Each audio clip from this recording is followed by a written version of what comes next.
Hey guys, Brian delivers you the goods here. I'm returning to you for a worst albums of 2020 so far video. And like I said, it's the worst albums of 2020 so far video that I said I was going to do today.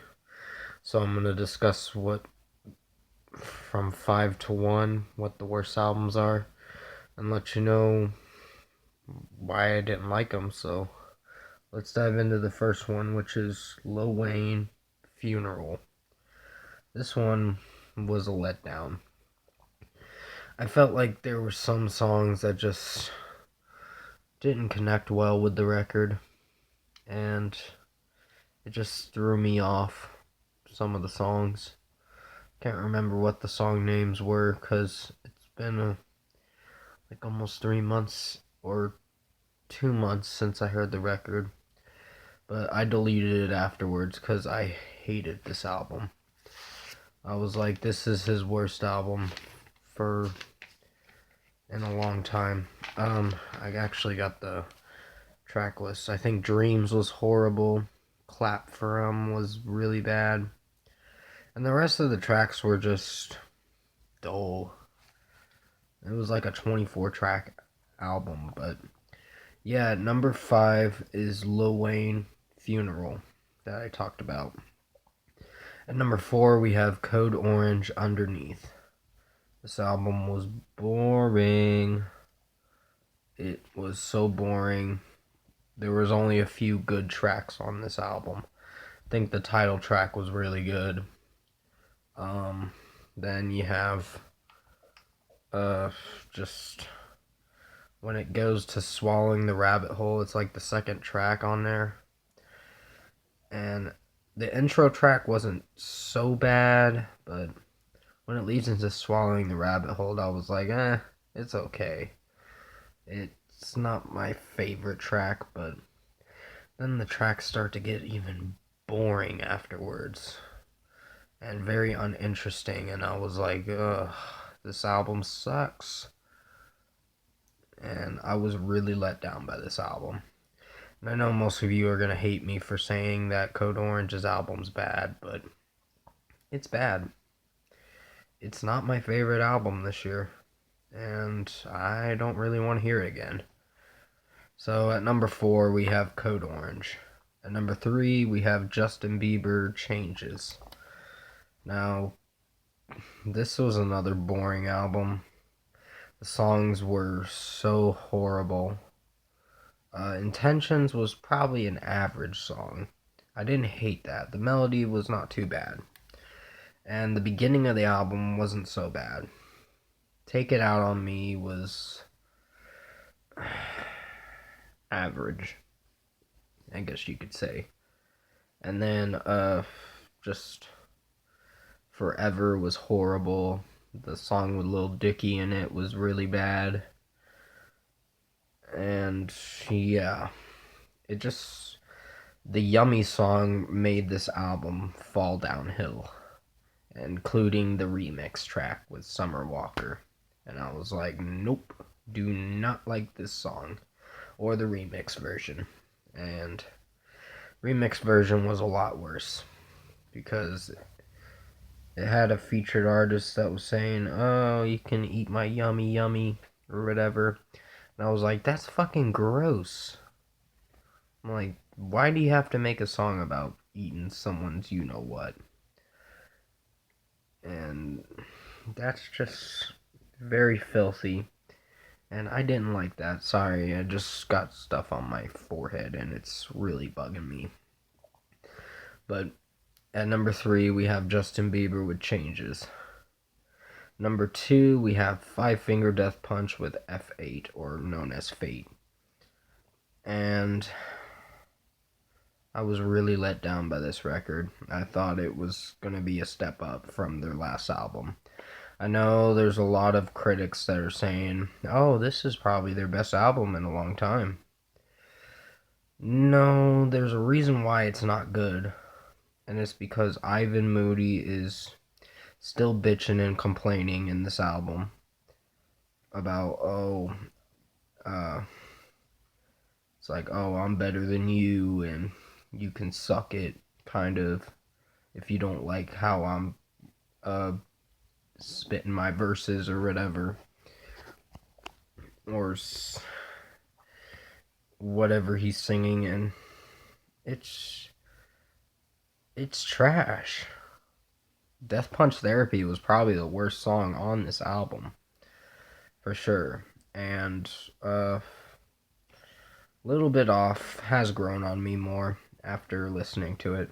I do have songs I will return to for this album, but to listen to the whole album again, it's horrible. It's not even worth buying. That's why it's so bad. And I know you guys are going to hate me for saying that Five Finger Death Punch is so bad now.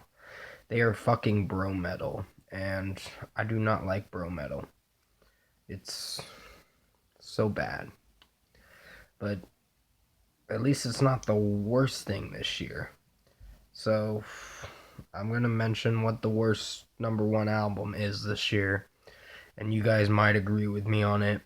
But at number 2, we have Five Finger Death Punch with F8. Number 1, drum roll please. Theory of a Dead Man, Say Nothing. This album is the worst fucking thing that has come out this year. I can't believe I gave it a 4.5 out of 10. It doesn't deserve that. It deserves like a 2 or 1 out of 10. It's really bad. The first song, I think Tyler Connolly's vocals in this whole album, he's like repeating the same lyrics in some lyrics, and he can't even write good lyrics anymore. Okay, the History of Violence was not too bad, and Affluenza it had catchy moments, but I wasn't a big fan of that song. But the rest of the record, to be straightforward, is really bad. And I think the last 2 songs are going to really piss you off. Even worse. Like White Boy and It's All Good. When they're mentioning something about racism in the White Boy song, and then they're saying it's all good, there's issues with that. If you really think about it, and well, if you read into it, you kind of are gonna say, oh, fuck this album. I do not want to listen to it again. I deleted it afterwards, maybe like a week or 2 after I downloaded it. And I'm glad I did delete it, because, God, it was so horrible. And I can't believe they fucking made this album. I thought it was going to be interesting, but I was really disappointed with Theory. And I used to like them. Wake Up Call it had mixed reviews, but this one is even worse than Wake Up Call.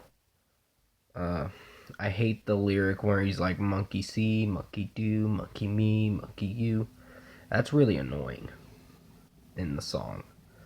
And it just gives you a bad earache. But I think it's the worst album that has come out this year. And that's just my opinion. But comment below. Let me know what you guys thought of the worst albums of 2020 so far if you like this video. And if you like this video, comment below and let me know your thoughts on it. Tap a like on this video if you liked it. Subscribe to my channel if you can to support the channel. I will be returning to you for 5 Seconds of Summer's new track review, Wildflower, that I looked into. Sorry, I was like hiccuping a little because I was eating lunch and then I just had to hiccup just a little. But yeah, these 5 albums were really bad this year. And this is just basically my opinion. You don't have to agree with me on it. It's just how I felt when I was hearing these albums. And Lil Wayne's album was pretty long, but it wasn't the best thing that came out this year. It was such a letdown. And I was really kind of pissed off at him for not making an effort to try better with the songs. But at least it's not the worst thing this year. I think Theory really fucked up on their album this year. And I think they should really take time to make better lyrics, write better songs, and put a little more work into it. Instead of going with this pop phase that they're going for. Because I know they're mellowing out, but if they want to mellow out, that's fine. As long as you make better lyrics, bro. Because you're acting like a fucking child making same stupid lyrics. Only a child would make those lyrics. And I was like, really? Monkey see, monkey do? That's just bad. That's bad lyricism there. But keep in mind, this is just basically my opinion. And I used to like Theory of a Deadman, but I don't anymore. My opinion changes. After hearing their past 2 albums, I was like, please don't tell me they're gonna go with this pop phase. And they did. And it's not good. But yeah, I know I've talked a little much about Theory, so I'm going to end this video here by saying thank you for watching this video. I hope you enjoyed it. Stay safe out there because of this coronavirus, and I'll see you in my next video.